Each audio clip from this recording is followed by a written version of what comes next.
অমরণ অনশন আমি মানি না।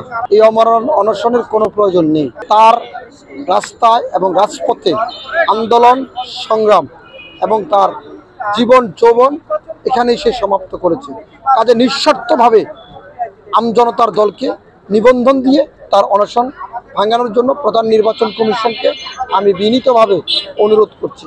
কারণ তারেক ভাই যে আন্দোলন জুলাই আগস্ট নয়, 18 সাল থেকে একটানা আন্দোলন সংগ্রাম করে আমরা একসাথে রাজপথে বড় হয়েছি এক হিসাবে, তাকে অনশন করতে হবে। এই অনশন আমি মানি না। আমি নিঃশর্তভাবে আমি জনতা দলের নিবন্ধন দাবি করছি এবং প্রধান নির্বাচন কমিশন ভিতরে নয়, এই গেটের সামনে আসি, তাকে নিবন্ধনের সার্টিফিকেটটি আজকের ভিতরে প্রদান করার জন্য অনুরোধ জানাচ্ছি। নয়তোবা এই আন্দোলন আরো বড় আকারে রূপ ধারণ করবে। ছোট ছোট ছোট ছোট বিন্দু বিন্দু জিনিস অনেক বড় হয় না, সেটা অনেক বড় হয়ে যাবে।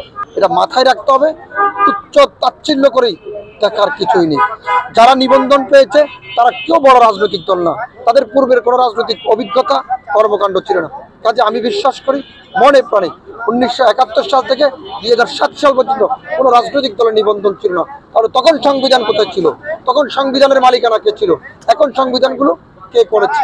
যারাই করুক নিঃশর্তভাবে রাজনৈতিক দলগুলোকে তার রাজনৈতিক অ্যাক্টিভিটিস যাচাই করে তাদেরকে নিবন্ধন দিবেন, এটি প্রত্যাশা করি।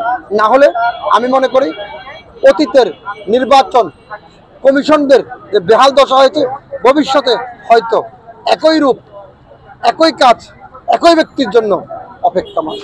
কাজে আমি নির্বাচনের তারিখ দ্রুত ঘোষণা করা হবে, তার আগে আজকের ভিতরে তারেক ভাইয়ের আমজনতাকে দ্রুত নিবন্ধন দিয়ে নির্বাচন কমিশন যদি দেশপ্রেমিক হন, নির্বাচন কমিশন যদি দেশপ্রেমিক মানবিক হন, তাহলে অবশ্যই এই নির্বাচন কমিশন এখানে গেটে এসে দাঁড়িয়ে নিবন্ধন সার্টিফিকেট দিয়ে প্রমাণ করবেন যে একজন দেশপ্রেমিকের জন্য আরেকজন রাষ্ট্রের দায়িত্বশীল ব্যক্তির দেশের প্রতি ভালোবাসা কিভাবে দেখিয়েছেন সেটি সারা বাংলাদেশের মানুষ দেখবেন।